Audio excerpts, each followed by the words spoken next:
എല്ലാവർക്കും നമസ്കാരം. ഞങ്ങൾ നിങ്ങൾക്കായി ഒരേ കോഴ്സ് അവതരിപ്പിക്കുന്ന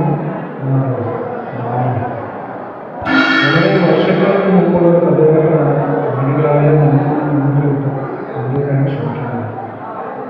എന്തെങ്കിലും തെറ്റുകുറ്റങ്ങളുണ്ടെങ്കിൽ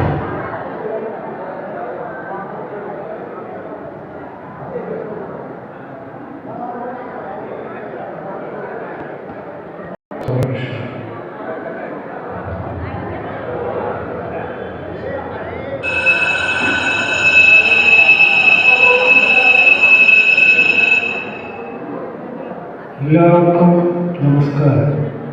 ഞങ്ങൾ നിങ്ങൾക്കായി ഒരേ കോഴ്സ് അവതരിപ്പിക്കുന്ന നാടകം ഭാവന.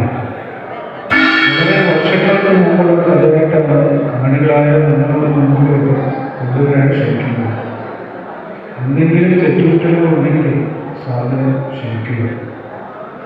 പിന്നണി പ്രവർത്തകർ തിരക്കഥ സലിം രാജ്, സൗണ്ട് എഫക്ട് വിജയ്, രംഗത്തുള്ളവർ സുധീഷ്, വിജയ്, മഞ്ജിന, കൗശിക, സൗമ്യകൃഷ്ണ.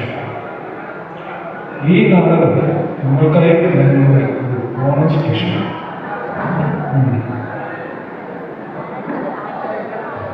അടുത്ത ഒരു പേരിലൂടി നാടകം ആരംഭിക്കുക.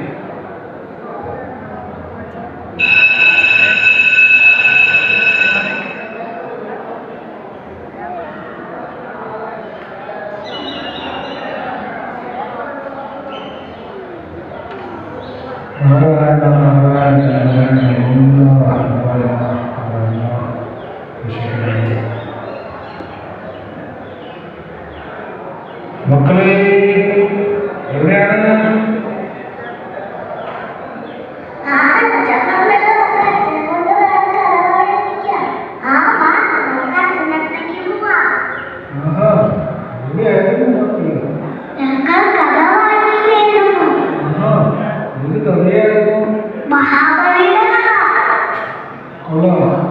നല്ല കഥ മക്കൾക്ക് ഇഷ്ടമായോ?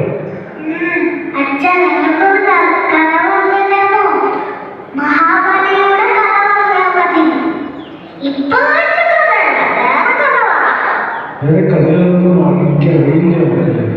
അത് നിങ്ങൾ ചേർത്തുന്നില്ല. നമുക്ക് മഠത്തിലെ പൂജാരിയൊക്കെ മോനെ കഥ പറഞ്ഞു കൊടുക്കും മക്കൾക്ക്.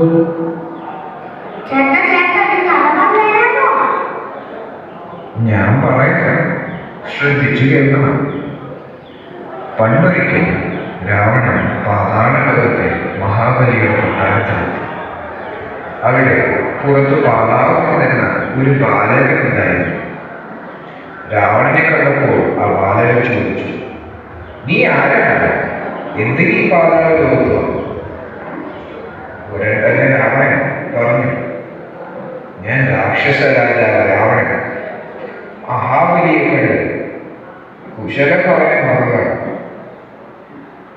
ഉടൻ തന്നെ ബാലനായ പടാവുകാരൻ പറഞ്ഞു, താങ്കൾ ഇവിടെ നിൽക്കും, നാം പോയി അദ്ദേഹത്തിനോട് അനുവാദം മേടിച്ചിട്ട് വരാം എന്നും പറഞ്ഞ കൊട്ടാരത്തിനകത്തേക്ക് ആ ബാലകൻ പോയി. ബാലകൻ തിരികെ വന്നിട്ട് പറഞ്ഞു, അങ്ങയോട് അടുത്തേക്ക് ചെന്നാലുമെന്ന് പറഞ്ഞു. രാവണൻ ഒരു പുച്ഛഭാവത്തിൽ ആ ബാലകനെ നോക്കി. എന്നിട്ട് കൊട്ടാരത്തിനകത്ത് പോയി. രാവണനെ കണ്ടപ്പോൾ തന്നെ മഹാബലി ഓടിപ്പോയി ഓരോരോ വിശേഷങ്ങൾ പറഞ്ഞു. അപ്പോൾ രാവണൻ മഹാബലിയോട് ചോദിച്ചു, അല്ലയോ മഹാനായ ബലി, അങ്ങ് ഈ പാതാള ലോകത്ത് എന്തിനിങ്ങനെ ആ നാരായണനെ പേടിച്ചു നിൽക്കുന്നു? അങ്ങ് എന്റെ കൂടെ വരിക, നാം അങ്ങേ പഴയതുപോലെ എല്ലാ പദവികളും തന്ന് കേവലം ഒരു രാജാവല്ലാതെ മഹാരാജാവായി കാണിച്ചു കൊള്ളാം. കൊട്ടാര വാതിൽക്കൽ ഒരു ബാലനായ പാറാവുകാരനെ നിയമിച്ച് അങ്ങ് ഇത്രയ്ക്ക് മതപ്പതിച്ചു. ഇത് കേട്ട മഹാബലി ഉച്ചത്തിൽ ചിരിച്ചു. എന്നിട്ട് പറഞ്ഞു, എനിക്ക് നാരായണനോട് ഭക്തി മാത്രമേ ഉള്ളൂ. അങ്ങ് പറഞ്ഞില്ലേ കേവലം ഒരു ബാലനെ കൊട്ടാര കാവൽക്കാരനായി നിയമിച്ചുവെന്ന്. അത് നാം നിയമിച്ചതല്ല, അത് വെറും ഒരു പാവകാരണമല്ല. അത് സാക്ഷാൽ നാരായണനാണ്. എനിക്ക് അദ്ദേഹം കാവലായിട്ടാണ് ഈ പാതാള ലോകത്ത് നിൽക്കുന്നത്. ഇത് കേട്ട രാവണൻ ലജ്ജിച്ചു തിരികെ പോയി. കഥ ഇഷ്ടായോ?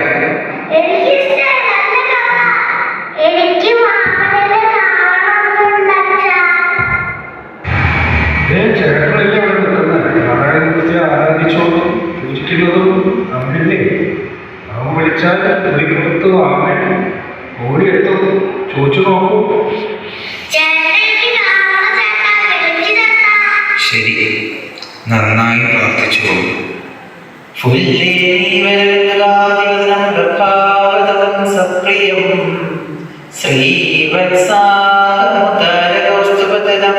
പീതാംബരം സുന്ദരം ഗോപീനാനയനോൽപലചിതരം ഗോപാലസംകാവൃതം ഗോവിന്ദം കണവേണുവാദനവരം ദിവ്യാംഗഭൂഷം ഭജേ. ഓം നമോ നാരായണായ. ഓം നമോ നാരായണായ. ഓം നമോ നാരായണായ.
ഇന്ന് ഈ ചെറിയ നാടകം ഇവിടെ അവതരിപ്പിക്കുവാൻ അവസരം തന്നതിന് എല്ലാവർക്കും നന്ദി. ഇതിൽ അഭിനയിച്ചിരിക്കുന്നവർ വാമനൻ, സൗരകൃഷ്ണ, അച്ഛൻ സുധീഷ്, ശാന്തിക്കാരൻ വിജയൻ, കുട്ടികൾ നജിമ, ഋഷിക. ഒരിക്കൽ കൂടി എല്ലാ